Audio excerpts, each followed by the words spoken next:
नमस्कार दोस्तों, फिर आज पहल के पेज के ऑनलाइन प्लेटफॉर्म पर एक नए अध्याय के साथ हम बात करते हैं। भारत के संविधान का बहुत महत्वपूर्ण हिस्सा है प्रस्तावना। तो आज हम लोग प्रस्तावना पर ही जिक्र करेंगे और प्रस्तावना पर विचार विमर्श करते हैं कि आखिर क्या बात है इसमें, क्या खासियत है इसमें, कुछ अच्छी बातें, कैसी कैसी चीजें इसमें हैं जिनको हमें देखना चाहिए। सबसे पहले प्रस्तावना के बारे में थोड़ी सी बात है कि प्रस्तावना संविधान का अंग है कि नहीं है, इस पे शुरुआती दौर में बड़ा विवाद था। 1960 में केस था बेरूबाड़ी केस, और बेरूबाड़ी केस में सुप्रीम कोर्ट ने बड़ा स्पष्ट ही कहा कि प्रस्तावना यानी उद्देशिका भारत के संविधान का हिस्सा नहीं माना जा सकता या नहीं है। लेकिन 1960 के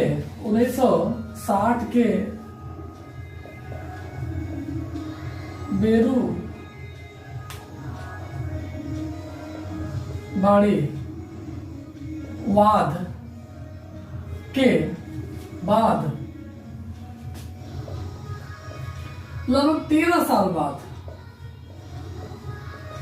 13 वर्ष पश्चात सुप्रीम कोर्ट ने एक बहुत महत्वपूर्ण केस, आप सुने होंगे, केशवानंद भारती केस 1973 में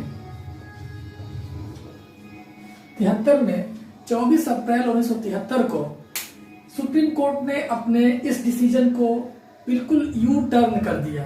अर्थात कि जिस डिसीजन में सुप्रीम कोर्ट ने मानी थी कि प्रस्तावना भारत के संविधान का हिस्सा ही नहीं है, वही सुप्रीम कोर्ट 13 जजों के भारत के इतिहास का सबसे बड़ा बेंच था, 13 जजों के बेंच ने ये डिसीजन दिया कि संविधान की प्रस्तावना संविधान का हिस्सा है, और सिर्फ हिस्सा ही नहीं है बल्कि साथ में संविधान के संशोधन जिस तरीके से किए जा सकते थे या किए जाते हैं, बिल्कुल सेम टू सेम उसी तरीके से प्रस्तावना में भी संशोधन किया जा सकता है।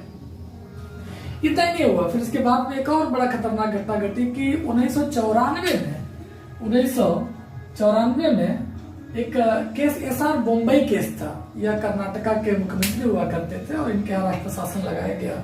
इसके खिलाफ वो सुप्रीम कोर्ट गए और एसआर बॉम्बई केस में सुप्रीम कोर्ट ने जो पहले वाले में बिल्कुल संविधान का हिस्सा नहीं माना था, दूसरे वाले में इन्होंने संविधान का हिस्से का साथ साथ में इसको बहुत महत्वपूर्ण स्थान दे दिया था। इस वाले केस में, एसआर बॉम्बई केस में सुप्रीम कोर्ट ने कहा कि यह उद्देशिका या प्रस्तावना सिर्फ संविधान का हिस्सा ही नहीं है बल्कि साथ साथ में यह भारत के संविधान का बेसिक स्ट्रक्चर है, आधारिक संरचना में शामिल है। अर्थात यह बहुत ही महत्वपूर्ण है और इस पर तो संशोधन भी नहीं किया जा सकता, क्योंकि सुप्रीम कोर्ट ने संविधान के उन अंगों को, जिन अंगों को बेसिक स्ट्रक्चर में शामिल किया, आधारिक संरचना में शामिल किया है, उनका कहना है कि इस पर संशोधन भी नहीं किए जा सकते। अगर ऐसा कोई गलत कानून बनाया जाएगा तो सुप्रीम कोर्ट अपने प्रभाव से उस कानून को निरस्त कर सकती है। यह प्रस्तावना के पहले की बात, थोड़ा सा कि प्रस्तावना को शामिल किया जाए कि नहीं किया जाए, इन मुद्दों पर बात हो गई। अब हम बात करते हैं प्रस्तावना में कि क्या आखिर में प्रस्तावना का उद्देश्य क्या होता है, या प्रस्तावना ऐसा क्या चीज इसमें प्रस्तावना में प्रस्तावना डिमांड करता है या उद्देश्य डिमांड क्या करता है, ऐसा क्या चीजें हैं। तो अब हम देखेंगे कि प्रस्तावना में, अगर हम प्रस्तावना को दो भागों में देखें तो प्रस्तावना सबसे पहले स्रोत बताती है कि आखिर में किसी भी चीज की प्रस्तावना की बात करेंगे तो आखिर उसका स्रोत क्या है, और दूसरा चीज क्या है कि उसके उद्देश्य क्या है। तो यहाँ पर प्रस्तावना किसका है, क्योंकि संविधान का प्रस्तावना है। तो हम देखेंगे कि संविधान का स्रोत क्या है और संविधान के उद्देश्य क्या है। इन दो बातों को अगर हम समझ पाएंगे या समझ लेते हैं तो एक प्रस्तावना का मूल अर्थ हम समझ पाएंगे कि आखिर प्रस्तावना का मूल उद्देश्य होता क्या है, प्रस्तावना क्या डिमांड करती है। तो अब देखिए स्रोत, अगर हम इसको स्रोत की बात करें तो स्रोत के साथ हम देखेंगे, सीधे प्रस्तावना को मैं यहाँ लिखा हूँ, सीधे लिखा हूं इसलिए कि आप इसको समझ पाए, एक एक शब्द के बारे में हम लोग चर्चा कर पाए कि हम भारत के लोग, पहला चीज स्रोत क्या है, हम भारत के लोग अर्थात हम भारत के लोग मतलब भारत के वो सभी लोग जो भारत के अंदर निवास करते हैं, भारत की नागरिकता ले रखे हैं, भारत की सामान्य आवाम, वह भारत की संविधान की स्रोत है। यह प्रस्तावना हमें बताता है कि किसी बाहरी व्यक्ति ने संविधान का निर्माण नहीं किया है, संविधान सभा ने तो निर्माण किया है, लेकिन संविधान सभा को बल किसने दिया है? तो भारत के आवाम, भारत के आम लोगों ने इसको यह पावर दे रखा था। यानी कि अर्थात क्या स्रोत क्या है? हम भारत के लोग, एक सामान्य आदमी इस संविधान का स्रोत है। दूसरा चीज उद्देश्य। अगर उद्देश्य पर हम चर्चा करें कि इसका उद्देश्य क्या क्या हो सकता है, तो उद्देश्य में क्या 2-3 चीजों का हम जिक्र करेंगे कि इसका उद्देश्य की बात करें तो हम देखेंगे कि इसका पहला उद्देश्य है कि न्याय किस तरह का न्याय, आखिर किस तरह के न्याय की बात करता है? न्याय हुआ, फिर उसके बाद में स्वतंत्रता, फिर अगर हम कहें तो समानता। यह 3 उद्देश्यों के साथ भारत का संविधान की प्रस्तावना ये बताता है कि इन 3 उद्देश्य हमारे संविधान के हैं। इन 3 उद्देश्यों को बड़े बड़े आयाम पर हम देख सकते हैं कि एक चीज न्याय में, अगर हम न्याय की बात करते हैं तो न्याय में हम देखेंगे सामाजिक न्याय। अगर हम न्याय को देखें तो सामाजिक न्याय, फिर आर्थिक न्याय और तीसरा राजनीतिक न्याय। तो 3 तरह के न्याय की बात करता है। और इतना ही नहीं, अगर मैं इसको प्रस्तावना के साथ लेकर देखो तो मैं भी एक शब्द पे आता हूँ, एक शब्द की मैं चर्चा करूंगा। अगर हम सामाजिक देखें, यहाँ पर हम देख सकते सामाजिक, आर्थिक और राजनीतिक न्याय, 3 तरह के न्याय की चर्चा संविधान की प्रस्तावना में ही कर दिया गया है। और यह बातें हम आगे जब मौलिक अधिकार के अध्याय पर आएंगे तो मौलिक अधिकार में हम देखेंगे कि क्यों सामाजिक, आर्थिक, राजनीतिक न्याय की बात की गई है, आखिर इसका आयाम क्या है, इसका इतिहास क्या है, आखिर क्यों इसकी आवश्यकता पड़ी है। तो कहीं कहीं इतिहास को जब हम टटोलेंगे तो बहुत सी बातें निकल कर आएंगी, तब इस न्याय का असली मंत्र हम समझ में आएगा। अभी प्रस्तावना के स्तर पर देखते हैं। दूसरा चीज स्वतंत्रता की अगर हम बात करें तो देखिए नीचे देखिए, विचार, अभिव्यक्ति, विश्वास, धर्म और उपासना की स्वतंत्रता, ये सारी बातें हम मौलिक अधिकार के अध्याय में करेंगे। लेकिन अभी जो है, अब देखिए अगर मैं एक प्रश्न यहाँ बन सकता है कि प्रस्तावना में विचार, अभिव्यक्ति, विश्वास, धर्म, उपासना की स्वतंत्रता की बात की गई है, लेकिन इसी सारे 5 शब्दों का जिक्र हम मौलिक अधिकार के अनुच्छेद 19 में भी पाएंगे। साथ में एक और उसमें जोड़ेंगे, इसमें अवसर की स्वतंत्रता, सॉरी इसमें एक और चीज रहेगा, जब समानता की बात करेंगे तो उसमें अवसर की बात कर लेंगे। लेकिन विचार, अभिव्यक्ति, विश्वास, धर्म और उपासना की स्वतंत्रता का जिक्र हमें प्रस्तावना में किया गया है। और यह सारी चीजें हमें फिर जाकर मौलिक अधिकार के स्वतंत्रता वाले सेगमेंट में हमें अनुच्छेद 19 के तहत फिर मिलेगा यह। तो इसको हम अभी देखते हैं, एक शब्द की बात करते आगे बढ़ते हैं। फिर दूसरा देखिए, जब हम समानता की बात करते हैं, तो फिर देखेंगे प्रतिष्ठा और अवसर की समानता। सभी व्यक्ति की प्रतिष्ठा है, अपनी व्यक्तिगत गरिमा है, उसका सम्मान है, उसकी और अवसर की, यानी हर व्यक्ति को, किसी व्यक्ति को लिंग, जाति, मूल, वंश, धर्म के आधार पर उसके साथ हम कोई विभेद नहीं कर सकते, बल्कि सभी को एक समान अवसर प्रदान करने का काम करता है। यह हमारे संविधान की प्रस्तावना ने बड़ा साफ शब्दों में कहा है। व्यक्ति की गरिमा, अब मैं एक चीज पर आता हूँ, सीधे बात करता हूँ। हम भारत के लोग, अर्थात कि भारत के संविधान की जो मेन बात है, संविधान का जो मेन स्रोत है, वो भारत के सामान्य आवाम है, भारत के सामान्य नागरिक है। इसमें किसी विदेशी जनता का, विदेशी अधिकारियों का या विदेशी किसी राज्य का कोई हाथ नहीं है। दूसरा चीज है कि भारत को एक संपूर्ण प्रभुत्व संपन्न का मतलब, संपूर्ण का मतलब पूरी तरह, आंतरिक और बाह्य। ऐसा नहीं कि भारत के अंदर की स्थिति कोई और डील कर रहा हो और भारत के बाहर की नीति को कोई और डील कर रहा हो। इसका मतलब संपूर्ण, पूरी तरह, आंतरिक और बाह्य, संप्रभुता, सत्ता, प्रभुता, शक्ति। तो उसका मतलब साफ साफ हुआ कि संपूर्ण प्रभुत्व संपन्न, यानी कि भारत के लोग स्रोत हैं और यह भारत को एक संपूर्ण सत्ता प्रदान करते हैं, संपूर्ण सत्ता के रूप में देखते हैं, जिसमें किसी भी विदेशी शक्ति का कोई अधिकार नहीं है, कोई योगदान नहीं है, बल्कि जो भी काम हुआ है वो सारा भारत के लोगों के द्वारा किया गया है। और इसके बाद हम जब देखेंगे, दूसरा शब्द आता है समाजवादी। अब देखिए, समाजवादी और पंथ निरपेक्ष 2 शब्द है। ये शब्द जो है दोनों 1976 के 42वें संविधान संशोधन के तहत जोड़े गए हैं। अब 1976 का 42वां संविधान संशोधन शायद भारत के संविधान का सबसे बड़ा संशोधन रहा। अगर ये कहा जाए कि एक नए संविधान की तरह 1942 के संशोधनों के साथ जोड़ा गया है तो गलत नहीं होगा, क्योंकि अभी तक के सबसे बड़े सभी संशोधनों में सबसे ज्यादा बड़ा संविधान संशोधन 1976 का 42वां संविधान संशोधन को ही माना जाता है। अब समाजवादी का मतलब क्या हुआ? समाजवादी का आशय हुआ कि किसी भी पूरे देश के अंदर उत्पादन के साधन और उत्पादन के साधन के साथ साथ जो प्रोडक्शन होता है उसके वितरण दोनों का स्वामित्व सरकार के पास होती है। बस ऐसा नहीं कि उसमें कि कोई और किसी व्यक्ति कोई उत्पादन कर रहा है और व्यक्ति के उत्पादन के साथ साथ कोई और उसका वितरण कर रहा है, ऐसा नहीं, बल्कि इसमें यह था कि उत्पादन के साधनों का स्वामित्व भी सरकार का होगा और उत्पादन के वितरण का भी स्वामित्व सरकार के पास होगा, ताकि सरकार अपने हिसाब से समाज के सभी तबकों का ध्यान रखते हुए वितरण भी कर सके। दूसरा शब्द है पंथ निरपेक्ष। पंथ निरपेक्ष और धर्म निरपेक्ष दो शब्द हैं, बार बार बड़ा कंफ्यूजन होता है, दोनों को हमको समझ लेना चाहिए कि पंथ निरपेक्ष और धर्म निरपेक्ष है। पंथ निरपेक्ष का मतलब क्या हुआ कि पंथ निरपेक्ष अगर हम इसको पंथ निरपेक्ष को दो भागों में तोड़ के देखें तो देखेंगे कि पंथ का मतलब तमाम विभिन्न मतों को मानने वाले लोग, पंथ बहुत से विचार, और निरपेक्ष कि उन विचारों से अलग रहना, यानी सरकार किसी विचार को, किसी एक पंथ को तवज्जो नहीं देगी बल्कि सभी विचार के लोगों का सम्मान करेगी। सरकार पंथ निरपेक्षता का आशय है कि सरकार सभी विचार, सभी मत को मानने वालों के लिए एक समान व्यवहार रखेगी। लोकतंत्र से आप काफी पहले से परिचित है, फिर भी मैं बता दूं कि लोकतंत्रात्मक का मतलब हो गया तंत्रात्मक का से हुआ कि ऐसी व्यवस्था जो लोगों की व्यवस्था है, लोगों के द्वारा शासन चलाया जाता है, लोगों के लिए शासन चलाया जाता है और लोग ही शासन चलाते हैं।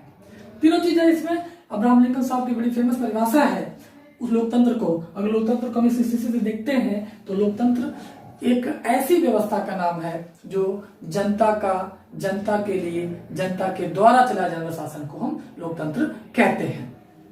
भारत में जो कि लोकतंत्र का एक दूसरा रूप भी है प्रतिनिधि लोकतंत्र।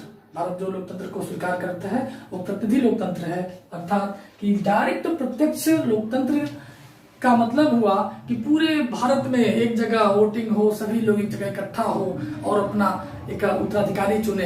ये जो भारत के स्थिति को देखते हुए बड़ा अजीब लगता है, संभव नहीं है, इसलिए प्रतिनिधि शासन व्यवस्था की स्थापना की गई, प्रतिनिधि लोकतंत्र की स्थापना की गई भारत में, ताकि हम एक समान स्तर पर अपने प्रतिनिधि को चुनते हैं और वो प्रतिनिधि जाकर फिर हमारे लिए संसद में बैठकर कानून का निर्माण करवाते हैं, हमारे शासन का संचालन करवाते हैं। गणराज्य का ऐसा हुआ कि गणराज्य का मतलब साफ साफ हुआ कि ऐसा राज्य या ऐसी व्यवस्था कि जब किसी देश का सर्वोच्च व्यक्ति, सर्वोच्च नागरिक जनता के द्वारा प्रत्यक्ष या अप्रत्यक्ष रूप से चुना जाए। जैसे ही वो चुना जाता है वैसे ही वह देश अपने आप को रिपब्लिक या गणराज्य घोषित कर देती है। भारत के साथ भी कुछ ऐसा हुआ कि जब आपको याद होगा कि जब 26 नवंबर 1949 को संविधान का निर्माण हुआ, संविधान को हमने एक्सेप्ट किया, जब आपने देखा, मैं बताऊंगा कि जब हमने उसको अंगीकृत किया तो उस समय भारत गणराज्य नहीं था, लेकिन जैसे 26 जनवरी 1950 को पूरा संविधान लागू हुआ उसी समय हमने अपने आप को गणराज्य घोषित किया। क्यों? क्योंकि हमारा राष्ट्रपति जो था वो निर्वाचित था, राष्ट्रपति जो था वो अप्रत्यक्ष रूप से जनता के द्वारा निर्वाचित था और हम ब्रिटेन से अपने आप को बिल्कुल अलग कर चुके थे, क्योंकि ब्रिटेन का जो प्रथम व्यक्ति है या महारानी थी वह वंशानुगत थी, न कि जनता के द्वारा निर्वाचित थी। अब आइए कि हम भारत के लोग भारत को एक संपूर्ण प्रभुत्व संपन्न समाजवादी पंथ निरपेक्ष लोकतंत्रात्मक गणराज्य बनाने के लिए तथा उसके समस्त नागरिकों को, समस्त मतलब सभी नागरिकों के लिए सामाजिक, आर्थिक और राजनीतिक न्याय का मैंने 3 सेगमेंट बताया था अभी आपको कि सामाजिक रूप से किसी के साथ कोई भेदभाव न किया जाए, आर्थिक रूप से कोई भी दोनों का ऐसी कोई वर्ग न बन पाए जिसमें बहुत बड़ी खाई हो, ऐसा ना हो कि एक तरफ अंबानी अडानी जैसे लोग हों, दूसरी तरफ ऐसे लोग भी हों जिनको 2 वक्त की रोटी नसीब ना हो। राजनीतिक न्याय, जब तक राजनीतिक न्याय का मतलब कि कोई व्यक्ति ऐसा नहीं है कि जो संभ्रांत हो, पढ़ा लिखा हो, पैसे वाला हो, तो उसके साथ अलग बिहेव किया जाए। राजनीति का मतलब हुआ कि सभी व्यक्ति एक समान हो, सबको एक वोट देने का अधिकार हो। इसी के लिए हमने वयस्क मताधिकार का प्रयोग किया भारत में, ताकि सभी जब वयस्क हो गए तो सब वोट देने के अधिकारी हो गए। सभी के वोट की एक ही वैल्यू थी। कोई ऐसा आदमी नहीं था जो ये कह सकता है कि हमारे वोट की वैल्यू कुछ ज्यादा है या मेरे वोट की वैल्यू किसी से कम है। विचार अभिव्यक्ति, एक तो विचार का मतलब हुआ कि अपने सोच जो हमारे अंदर किसी विचारधारा को मानने की इच्छा है तो हम मान सकते हैं। अभिव्यक्ति, उसको हम व्यक्त कर सकते हैं। विश्वास, हम किसी पर आस्था रख सकते हैं। धर्म, हम किसी भी धर्म के आचरण को अपने अंदर समाहित कर सकते हैं। और उपासना, किसी भी चीज को मानने के लिए हम उसकी पूजा कर सकते हैं, प्रार्थना कर सकते हैं, अर्चना कर सकते हैं। अर्थात इन किसी भी चीजों पर हमें कोई प्रतिबंध नहीं लगाया जाएगा। यह हमारे संविधान की प्रस्तावना ही स्पष्ट कर देती है। बाद में बड़ा विस्तृत तौर पे हम इसको मौलिक अधिकार के तहत पढ़ेंगे। प्रतिष्ठा और अवसर की समता, कि किसी व्यक्ति को इस बिहार पर हम अलग नहीं कर सकते कि तुम आदिकाल से इस जाति के रहे हो, पुराने इतिहास के काल से इस समाज के रहे हो, इस वर्ण व्यवस्था के रहे हो, तो महिला हो, पुरुष हो, इस किसी भी तरह के हम किसी से भेदभाव नहीं कर सकते हैं। इसीलिए उस व्यक्ति का, हर व्यक्ति की एक प्रतिष्ठा है, हर व्यक्ति का एक नैसर्गिक अधिकार है। जब वो पैदा होता है तो प्रकृति के द्वारा कुछ अधिकार लेके पैदा होता है, तो प्रतिष्ठा उसकी बनी रहनी चाहिए। तो संविधान कहता है कि किसी व्यक्ति के साथ हम कोई भेदभाव नहीं करेंगे। अवसर, हर व्यक्ति को, किसी भी व्यक्ति को हम किसी भी विशेष लक्षण के कारण उसको अवसर देने से मना नहीं करेंगे, चाहे वो मूल वंश हो, जाति हो, धर्म हो, संप्रदाय हो, लिंग हो। किसी भी आधार पर हम किसी व्यक्ति को यह खारिज नहीं कर सकते कि तुम्हें यह अधिकार या अवसर प्रदान नहीं किया जाएगा। प्राप्त कराने के लिए तथा उन सब में व्यक्ति की गरिमा, सबसे इंपॉर्टेंट देखिए, व्यक्ति की गरिमा का से क्या हुआ कि अगर हम इतिहास को पढ़ें, जब हम अपने सामाजिक व्यवस्था को देखेंगे तो हम देखेंगे उसमें कि व्यक्तियों के साथ बहुत विभेद था, बहुत ज्यादा विभेद होता था। और व्यक्ति इतना विभेद था कि व्यक्ति सब एक ही प्रक्रिया से पैदा होते थे, लेकिन कोई व्यक्ति अपने आप को समाज में उच्च वर्ण के रूप में प्रस्तुत करता था, कोई व्यक्ति इतना निम्न दर्जे का हो जाता था कि व्यक्ति के बीच में एक बहुत बड़ी खाई हो गई थी। तो गरिमा, ताकि सभी व्यक्ति एक समान जगह पर खड़े हो सके, सभी व्यक्ति एक जगह इकट्ठा हो सके, सभी व्यक्ति एक समान काम कर सके, इसीलिए उसकी गरिमा का ध्यान रखा गया। ये कहा गया कि व्यक्ति की गरिमा है तो व्यक्ति अपने आप में अपने व्यक्तित्व का निर्माण कर पाता है।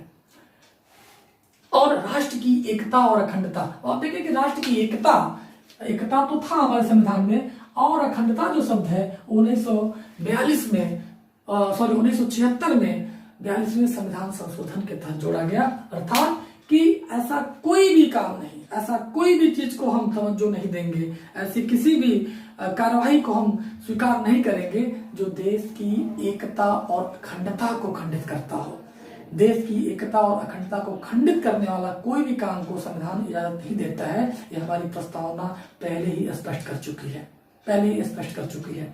आगे देखिए आप, अखंडता सुनिश्चित करने वाली बंधुता बढ़ाने के लिए, बंधुता मतलब भाईचारा, क्योंकि भारत की एक सांस्कृतिक विरासत रही है वसुधैव कुटुंबकम की भावना, कि पूरा विश्व एक तरीके से देखा जाए, समान भाव से देखा जाए।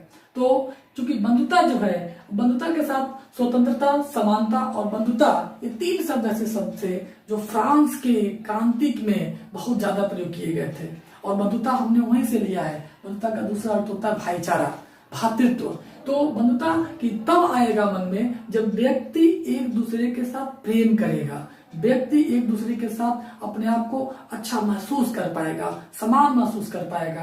अगर व्यक्ति के विचारों में क्लेश होगा तो ये बंधुता शब्द कभी भी नहीं आ सकता है, क्योंकि संविधान की प्रस्तावना ने इसका जिक्र किया है। इसका मतलब संविधान का उद्देश्य बहुत महत्वपूर्ण है, संविधान का उद्देश्य बहुत पवित्र है। समाज के किसी वर्ण को, किसी वर्ग विशेष को अलग रूप से नहीं देखना चाहता है, बल्कि वो चाहता है कि सभी लोग एक समान भाईचारे के रूप में यहाँ रह पाए, यहाँ भारत के संविधान का पालन कर पाए। इस सब चीजों को लेकर मंशा शब्द का जिक्र किया गया है। बढ़ाने के लिए दृढ़ संकल्प होकर अपनी संविधान सभा में आज दिनांक 26, देखिए आज दिनांक आज है 26 नवंबर को, जिस दिन संविधान को हमने एक्सेप्ट किया था 26 नवंबर 1949 को एतद द्वारा इस संविधान को अंगीकृत, 3 शब्द है, कई बार आपको कंफ्यूजन होता है कि अंगीकृत क्या होता है, अधिनियमित क्या होता है, आत्मर्पित क्या होता है। तो अंगीकृत का मतलब हुआ कि हम इसको स्वीकार करते हैं, इसको हम एडॉप्ट करते हैं, एक्सेप्ट करते हैं, अंगीकृत करते हैं। अधिनियमित कि इसको हम लागू करते हैं, मतलब इसको हम एक्ट के रूप में देखते हैं कि इसको लागू करते हैं। और आत्मार्पित का मतलब इस संविधान को हम अपने आप को सौंप देते हैं, हम इसको अपना अर्पण कर देते हैं। ये शब्द पूरे प्रस्तावना में है, कोई ऐसी जटिल शब्द नहीं है जो एक बार में हमें समझ में ना आए। और संविधान की प्रस्तावना से जो प्रश्न बनते हैं फैक्ट के रूप में, 2-3 प्रश्न बड़ा लोकप्रिय शब्द है कि क्या करता है, इसमें पूछ लेगा, ये आपको सेगमेंट में दे देगा कि संपूर्ण प्रभुत्व, समाजवादी, पद निरपेक्ष, लोकतंत्रात्मक गणराज्य, एक सेगमेंट में। और अगली क्वेश्चन पूछ लेगा कि गणराज्य, लोकतंत्रात्मक, पद निरपेक्ष, समाजवादी लिख देगा। इसका मतलब कहेगा कि इसको सही मिलान करें। तो इसका सही मिलान क्या होगा, इस भाषा को हमें याद रखना होगा कि हम भारत के लोग भारत को प्रभुत्व संपन्न, समाजवादी, पंथ निरपेक्ष, लोकतंत्रात्मक, गणराज्य, इस 5 शब्द को आपको याद रखना होगा सेगमेंट में, एक सीरीज में, ताकि कभी सीरीज को इधर उधर करे तो इस प्रश्न का उत्तर आप सही तरीके से कर पाए। चूंकि समाजवादी और पंथ निरपेक्षता प्रारंभिक संविधान में नहीं था बल्कि 42वें संविधान संशोधन में जोड़ा गया, तो कई बार प्रश्न भी आता है कि इसमें कौन सा मूल संविधान में था। तो ध्यान रखिएगा, समाजवादी और पंथ निरपेक्षता को वहां से हम हटा कर देखेंगे। लेकिन अगर ये कहता है कि नहीं, कौन से 2 शब्द ऐसे हैं जो 42वें संविधान में जोड़ा गया है, तो समाजवादी और पंथ निरपेक्षता। प्रस्तावना में एक चीज और है, मैंने कहा था कि और एक अखंडता, एकता तो था, अखंडता को भी जोड़ा गया है। तो इन चीजों को समझिए तो भारत की प्रस्तावना अपने आप में बहुत बड़ा एक आयाम लेकर आती है। संविधान को समझने के लिए, संविधान को यहीं से हम जान जाते हैं कि हमारे संविधान का उद्देश्य क्या है, हमारा संविधान कितने व्यापक स्तर पर सोचता है सभी के लिए। और इस पे और ऐसे क्वेश्चन मुझे नहीं लगता है कि बहुत फैक्ट बनेंगे, क्योंकि जितनी बातों का हम जिक्र कर रहे हैं, इन सभी बातों का आने वाले अध्यायों में फिर एक पॉइंट्स पर, मौलिक अधिकार में, नागरिकता में एक चीजों का हम जिक्र करेंगे, तो ये बातें और हमें स्पष्ट हो जाएंगी। एक बार प्रश्न पूछा था राजस्थान पीसीएस में कि भारत की प्रस्तावना में भारत शब्द कितनी बार यूज किया गया है। तो आप देख लेते हैं, प्रस्तावना अगर आपको याद है तो 2 जगह भारत का यूज किया गया है। एक तो हम भारत के लोग, भारत को, 2 शब्द भारत यूज किया गया है, तो इसको भी हम ध्यान से देख सकते हैं। ये हमारे प्रस्तावना से संबंधित जो कॉन्सेप्ट था, इस पर मैं चर्चा कर रहा था। और इसके अलावा मुझे नहीं लगता कि बहुत ज्यादा हमें 3-4 फैक्ट से बन रहे हैं। पहला फैक्ट कि बेरुवाड़ी केस में संविधान को सुप्रीम कोर्ट, इस प्रस्तावना को सुप्रीम कोर्ट संविधान का अंग ही नहीं माना, 73 में अपने डिसीजन को यू टर्न लिया और अंग के साथ साथ बहुत महत्वपूर्ण दर्जा प्रदान किया। साथ ही साथ 94 में जब एसआर मुंबई केस आया तो इसने कहा कि तो बेसिक स्ट्रक्चर है, इसमें तो कुछ छेड़खानी हो ही नहीं सकती है। तो इस तरह प्रस्तावना का यह अध्याय हम समाप्त करते हैं। अगले अध्याय में जब हम मिलेंगे तो इस पर कुछ और नई बातें करेंगे। बहुत बहुत धन्यवाद आपको। नमस्कार।